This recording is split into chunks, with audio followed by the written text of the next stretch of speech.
हाँ, तो अपनी जो इंडिया पीपल बुक थी उसका चैप्टर 3 पढ़ चुके अपन ह्यूमन डेवलपमेंट। अब हम पढ़ेंगे ह्यूमन डेवलपमेंट वापस मानव विकास ही, लेकिन बुक कौन सी ले जाएगी, वो ले जाएगी मानव भूगोल की मूल सिद्धांत यानी fundamentals of human geography, sorry human development, हाँ ह्यूमन ज्योग्राफी मान लीजिए, ठीक है। और इसके अंदर क्या है, वही शॉर्ट नोट्स अपने पूरे चैप्टर का सार है। हमेशा शॉर्ट नोट्स के वीडियो को बड़े ध्यान से देखना है और सेम सिस्टम वही है, अपने नोट्स की रजिस्टर के अंदर इसको उतारना है। और कल जो आपको पता है बड़ा टेस्ट होगा, मेगा टेस्ट होगा। पहले अपन बात करते हैं इसके अंदर कुछ नए टॉपिक की, वृद्धि और विकास, ग्रोथ एंड डेवलपमेंट के बारे में क्वेश्चन 1 मार्क्स का 100% आ सकता है एग्जाम में भी।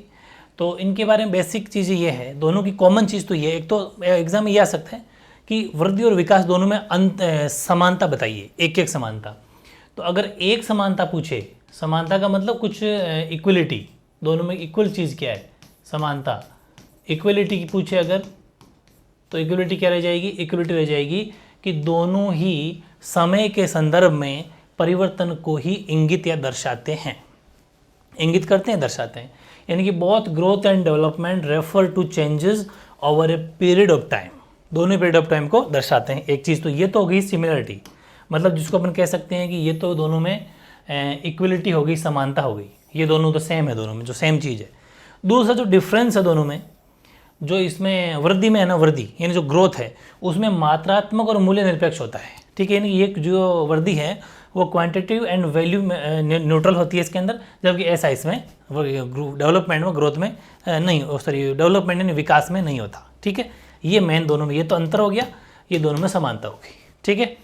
फिर अपन बात करते हैं मानव विकास के अवधारणा से संबंधित को एक फिक्स वेरी वेरी इंपॉर्टेंट, जो कॉम्पिटिटिव एग्जाम में बहुत बार पूछा गया है कि इसका प्रतिपादन किसने किया था, इसके जनक कौन है। तो द फादर ऑफ अगर पूछे, the concept of human development was introduced किसने किया था, तब भी यही द फादर ऑफ, उसे पूछे तो भी डॉक्टर महबूब उल हक होगा, ठीक है। डॉक्टर महबूब उल हक, ये रहा डॉक्टर महबूब उल हक इसके अंदर आएंगे। और डॉक्टर महबूब उल हक के कब, 1990 में। ये रिपोर्ट ऐसा मान लीजिए कि जो मानव विकास है, मानव विकास की जो अवधारणा है, जो कॉन्सेप्ट है ह्यूमन डेवलपमेंट कॉन्सेप्ट, वो 1990 के अंदर किसने दिया था, सबसे पहले डॉक्टर महबूब उल हक ने इन 1990 में, 1990 में। कहाँ के रहने वाले थे या फिर कहाँ के अभी पर निवासी है, वो पाकिस्तान, ठीक है। तो ये पाकिस्तान के निवासी थे। बात आती है अपने अमर्त्य सेन की, जो इंडिया के थे, दोनों में बहुत गहरी दोस्ती थी अमर्त्य सेन और महबूब उल हक में। अमर्त्य सेन जी की बात करें तो इनको नोबेल पुरस्कार मिला, ठीक है, नोबेल प्राइज़ विजेता है ये।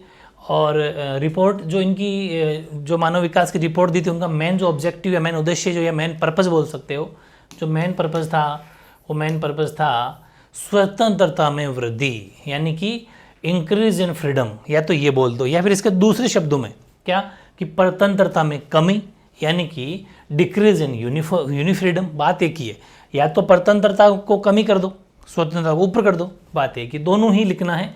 ये मैंने दोनों क्यों लिखे हैं, एग्जाम ऐसा आ जाता है, बहुत छोटा क्वेश्चन लेकिन बहुत बढ़िया क्वेश्चन आ सकता है कि अमर्त्य सेन के द्वारा दी गई रिपोर्ट का मुख्य ध्येय था, यानी कि मुख्य पर्पस था, मेन पर्पस था, उद्देश्य था।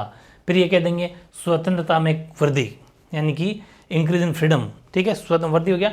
फिर परतंत्रता में कमी, डिक्रीज इन यूनिफ्रीडम, ऐसा भी आ सकता है। या फिर C both, A and B दोनों, या फिर डी, इनमें से कोई नहीं। एग्जाम में क्वेश्चन बन गया, आप सोचो यार स्वतंत्रता में वृद्धि था, ये अगर नहीं याद हो तो आप क्या करोगे, डी, सॉरी वो ए कर दोगे। ये अगर नहीं पढ़ के जाओगे तो बात एक ही, लेकिन जल्दबाजी में एग्जाम में क्या होता है कि यही नजर आता है और ये दिखता ही नहीं है, और ऐसे छोटे छोटे वर्ड से बनता है क्वेश्चन, इस चीज़ का आपको ध्यान देना, ठीक है। नेक्स्ट अपन बात करें मानव विकास के 4 स्तंभ की, अपन बात करेंगे, ठीक है। मानव विकास के 4 पिलर, हम अगर बात करें 4 पिलर्स की, तो फर्स्ट इक्वलिटी, यानी कि समानता, सॉरी इक्विटी समानता, सस्टेनेबिलिटी यानी सतत पोषणीयता, और प्रोडक्टिविटी यानी कि उत्पादकता, और एम्पावरमेंट यानी कि सशक्तिकरण। वेरी वेरी इंपॉर्टेंट है, सीधा सीधा याद कर लेना। इन चैप्टर को तो शॉर्ट नोट्स भी अगर पढ़ के चले गए ना तो भी आपकी पूरे नंबर आ जाएंगे, क्योंकि 2 से 3 नंबर का चैप्टर ये होता है, ठीक है। फिर 4 फैक्ट लिखे हैं मैंने, ये जो 4 वर्ड यूज़ करे थे अपने, कौन कौन से, ये चारों, इनके मैंने मीनिंग लिख दिए हैं। 100% 1 मार्क्स का क्वेश्चन मीनिंग से आएगा। कैसे कि सतत पोषणीयता पूछ लेगा, या फिर निर्वहन बोल देगा। बात हिंदी में 2 मीनिंग है, 2 नाम है इसके। इसका मतलब ये होता है अवसरों की उपलब्धता में निरंतरता, या फिर यानी सस्टेनेबिलिटी मीन्स का मीन्स क्या है कि continuity in the availability of opportunities. समता, इक्विटी का मतलब क्या है, प्रत्येक व्यक्ति को उपलब्ध अवसरों के लिए समान पहुंच की व्यवस्था, to making equal access to opportunities available to everybody. हर बंदे को एम्प्लॉयमेंट यानी कि रोजगार मिलना चाहिए, या फिर जो भी सरकार कोई भी सुविधा लेके आती है वो हर बंदे तक उसकी पहुंच गरीब से लेकर अमीर तक होनी चाहिए। उत्पादकता, प्रोडक्टिविटी का मतलब क्या होता है? मानव श्रम उत्पादकता ये बोल दो, या फिर मानव कार्य के संदर्भ में उत्पादकता यानी ह्यूमन लेबर प्रोडक्टिविटी, या फिर productivity in terms of human work. एक है सशक्तिकरण यानी एम्पावरमेंट, उसका मतलब है अपने विकल्प चुनने के लिए शक्ति प्रदान करना, यानी to have the power comes from increasing freedom and capability. ठीक है, इस तरीके से बहुत ही शानदार परफेक्ट से चारों के मीनिंग पढ़ लिए। 1 मार्क्स में एग्जाम में क्वेश्चन 100% मोस्ट। ठीक है, नेक्स्ट की अगर बात करें तो वह है मानव विकास के उपागम, अप्रोचेज टू ह्यूमन डेवलपमेंट। 4 उपागम है।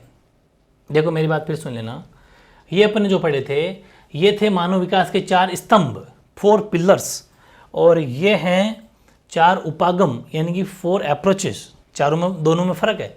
पहला आय उपागम, टू इनकम अप्रोच, कल्याण उपागम, वेलफेयर अप्रोच, न्यूनतम उपागम, मिनिमम नीड्स अप्रोच, क्षमता उपागम यानी कि कैपेबिलिटीज अप्रोच। वेरी इंपॉर्टेंट है चारों अप्रोचेस यानी कि 4 उपागम। ठीक है, फिर बात करते हैं कुछ HDI की, मतलब ह्यूमन डेवलपमेंट इंडेक्स की, यानी कि मानव विकास सूचकांक। मानव विकास सूचकांक की अपन अगर बात करें तो मानव विकास सूचकांक जो किसी भी देश का अगर निकाला जाता है UNDP के द्वारा, ह्यूमन डेवलपमेंट रिपोर्ट जब भी प्रस्तुत की जाती है, तो मेनली UNDP क्या देखता है किसी भी देश में? तो एक तो देखता है स्वास्थ्य, मतलब उस देश का हेल्थ स्वास्थ्य कैसा है। दूसरा शिक्षा एजुकेशन का लेवल क्या है। तीसरा संसाधनों तक पहुंच यानी कि एक्सेस टू रिसोर्सेज, यानी कि हर बंदे तक जो भी फैसिलिटी आ रही है क्या उस तक वो बंदा पहुंच पा रहा है, नहीं पहुंच पा रहा, उस तक वो चीज़ पहुंच रही नहीं पहुंच रही। ये 3-4 चीज़ें वो मेन देखता है। फिर सबसे इम्पोर्टेंट क्वेश्चन ये भी बनता है कि जब ये स्कोर निकालता है, जब भी HDI किसी भी देश का निकाला जाता है तो उसमें आधार क्या लिया जाता है? आधार बेस लिया जाता है 0 to 1, 0 से लेके 1 तक का स्कोर माना जाता है। 0 से लेके 1 बस, 0 से 1 मतलब 0.2 में आंसर होता है, 0.23, 0. ऐसा। ठीक है, अगर बेस्ट करें, आपके दिमाग में क्वेश्चन उठ रहा होगा कि अति उच्च स्तर अगर हो तो, यानी सबसे आज तक का रिकॉर्ड कह देगा भाई ये लेवल हाईएस्ट है, यानी कि वेरी हाई लेवल, और एक है सबसे कम निम्न, वेरी लो लेवल। तो सबसे हाईएस्ट जब जहाँ तक कोई नहीं पहुँच पाया अभी तक, कोई भी देश नहीं छू पाया इसको, वो स्कोर है 0.983, जिसको कोई भी टच नहीं कर पाया अभी तक। ठीक है, इसके आसपास तो पहुँच गए लेकिन यहाँ तक कोई नहीं पहुँचे। फिर सबसे निम्न, सबसे लो है वो 0.698 है, 0.698। ये दोनों आपको फैक्ट याद होने चाहिए, ज़्यादा नहीं तो ही कम और ज़्यादा का तो याद होना ही होना चाहिए। ठीक है, फिर अपन आगे बढ़ते हैं। फिर UNDP, तो आपको पता ही है UNDP की फुल फॉर्म अपन ने उस वाले चैप्टर में पढ़ लिया था, जो अपन ने चैप्टर उसका पढ़ा था मानव विकास वाला, ह्यूमन डेवलपमेंट वाला, अभी शॉर्ट नोट्स पढ़ा था। वैसे कि वैसे वो UNDP होता है। ठीक है, यूनाइटेड नेशन डेवलपमेंट प्रोग्राम। ठीक है, और इसकी अपन बात करें तो ये 2 जो हैं सूचकांक जारी करता है, मानव विकास सूचकांक ह्यूमन डेवलपमेंट इंडेक्स, और एक है गरीबी सूचकांक ह्यूमन पॉवर्टी लाइन। ठीक है, या फिर human poverty index, sorry human poverty index. 2 very important है जो UNDP के द्वारा जारी किए जाते हैं। फिर एक भूटान एक हैप्पी कंट्री है, खुश रहने वाला देश है। संसार में सबसे खुश रहने वाला कंट्री है वो भूटान है। भूटान एक ऐसा देश है जहाँ पर कहते हैं ना प्रसन्नता दिवस मनाया जाता है, मतलब समझ पा रहे हो, हैप्पी डे कि आज अब मतलब सब, क्योंकि वो बहुत खुश और हैप्पी ऐसा मनाने वाला इस संसार का पहला देश है। यानी ऐसे मान लीजिए कि भूटान के देश सबसे ज़्यादा खुश रहते हैं। ठीक है, पूरे संसार में।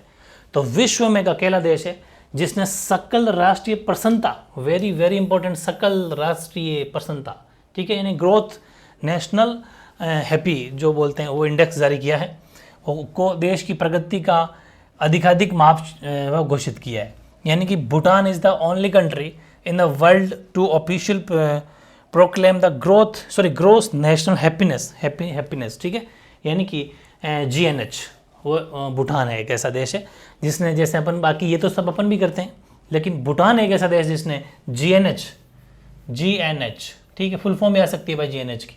ठीक है, ग्रोस नेशनल हैप्पीनेस। ठीक है, ये ध्यान रखना, GNH यानी सकल राष्ट्रीय प्रसन्नता। ये वाला भूटान एक अकेला देश है विश्व का। फिर अपन बात करते हैं मानव विकास का स्तर। तो मानव, ये टेबल जो है ये आपको याद करनी है। वेरी वेरी इंपॉर्टेंट है, कुछ भी हो जाए इस टेबल को याद कर लेना क्योंकि यहाँ से क्वेश्चन बहुत आएंगे। पहली बात है मानव विकास का स्तर, ये लेवल रह जाएंगे, लेवल ऑफ ह्यूमन डेवलपमेंट। फिर मानव विकास सूचकांक का स्कोर, यानी कि score in human development index, और देशों की संख्या यानी इस स्कोर को टच करने वाले कितने कंट्री है। अति उच्च यानी वेरी हाई, जिसमें 0.80 से ऊपर जिनका स्कोर है, यानी कि अबव द 0.800, ऐसा मान लीजिए 0.8 जिसका स्कोर है। ऐसे 66 देश है संसार में, 66 कंट्री है, ठीक है। अभी जो मैंने आपको डेटा लिखा दिया था हाई यानी कि उच्च, जिसका स्कोर होता है 0.70 से लेके 0.799 के बीच में, बिटवीन का मतलब के बीच, हिंदी में लिखा हुआ है इधर के बीच, इन दोनों के बीच में ऐसे देश जो हैं वो संसार में 53 देश ऐसे हैं। वेरी इंपॉर्टेंट है, यहाँ से पक्का क्वेश्चन आपके आना है।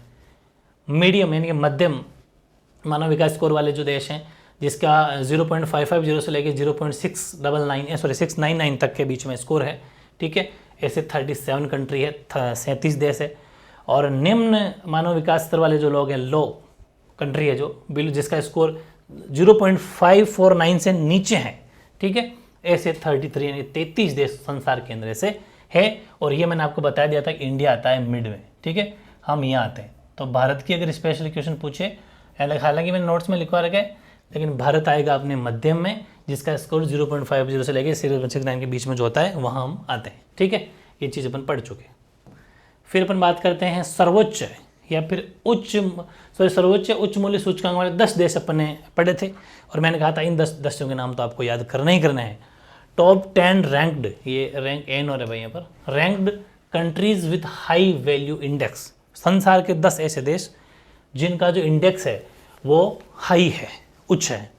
वो Norway, Ireland, Switzerland, Hong Kong China, Hong Kong चीन जो इसके पार्ट है, Iceland, Germany, Sweden, Australia, Netherlands और डेनमार्क। ये टॉप 10 ऐसी कंट्री है जो आपको याद करनी है, जहाँ का जो है वो उच्च मूल्य है, सर्वोच्च उच्च मूल्य सूचकांक वाले देश हैं, ठीक है। और ये जो अपन डेटा लिखा है अभी वो 2020 की रिपोर्ट के अनुसार है, HDI, कौन सी, HDI ह्यूमन डेवलपमेंट इंडेक्स जो रिपोर्ट है, या HDR बोल दीजिए, ह्यूमन डेवलपमेंट रिपोर्ट, HDR 2020 2020 के आंकड़े हैं, और आपके कोर्स में 2020 के ही पूछे जाएंगे, बिल्कुल आपके लिए लेटेस्ट डेटा हैं, ठीक है। ये चीज़ हो गई। और एक लास्ट बात और है कि ह्यूमन डेवलपमेंट रिपोर्ट, मानव विकास रिपोर्ट या फिर मानव विकास प्रतिवेदन 2006 की अपन अगर बात करें तो हम 126वें स्थान पर थे, ठीक है। और 2020 की अपन अगर बात कर रहे हैं तो अब आगे 130, यानी कि हमारी स्थिति थोड़ी सी डाउन होती चली जा रही है, क्योंकि देशों की संख्या हम बढ़ रहे हैं। इसका मतलब हमारे थोड़ा सा और सुधार करने की ज़रूरत है। ये मैंने क्यों लिखी, क्योंकि एनसीईआरटी में जो जितने डेटा दे रखे हैं उतना डेटा तो अपन को याद करना ही करना है, ठीक है। और शॉर्ट नोट्स बिल्कुल डिपेंड ऑन एनसीईआरटी बुक, आपका प्रॉपर तरीके से एनसीईआरटी बुक से बाहर नहीं जाऊँगा शॉर्ट नोट्स में। हाँ, और ज़्यादा ज्ञान की बातें, नॉलेज पढ़ना है तो अपने नोट्स के अंदर सब कुछ आपको मिल जाता है, तो ठीक है। ये दोनों ह्यूमन डेवलपमेंट के चैप्टर थे, मानव विकास के चैप्टर थे, जो इस बुक का तो अपना ये चैप्टर हो गया अपना 4 है ना, ये तो चैप्टर 4 था। और उस बुक का जो इंडिया पीपल वाली बुक है, भारत लोग वाली, उसका चैप्टर 3 था। दोनों कंप्लीट हो गए हैं, शानदार नोट्स बनाए, उसके बाद में शॉर्ट नोट्स बनाए। अब अपन क्या करेंगे, कल एक बहुत बड़ा हमारा टेस्ट होगा, 100+ आपको MCQ टेस्ट लेंगे, उसमें क्वेश्चन होंगे, बहुत अच्छे से आपको देना है। और ठीक है 1 बजे आपको उस लाइव टेस्ट के अंदर आपको शामिल होना है, ठीक है, ओके।